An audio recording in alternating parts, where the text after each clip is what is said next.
কেউ তো বোঝে না কারো ব্যথা। রাইট মা? কিন্তু শিক্ষিতা আবার কয় এটা হলো আব্দুল জব্বার।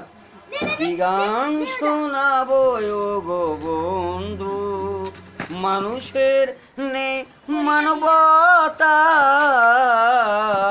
কেউ তো বোঝে না কারো ব্যথা। অধীর চোখে তুমি রয়েছো যখন, পারোনি ভুলে যেতে আমাকে তখন। থাকবে তুমি বলো কোথায় সোনা, থাকবে না ভালোবাসা অধীর জায়গায়। ভালোবাসা কিনে পাওয়া যাবে না, তারপরে কাশ্মীর মন তুমি পাবে না। কি গান শোনাবো গো বন্ধু, মানুষের নেই মানবতা।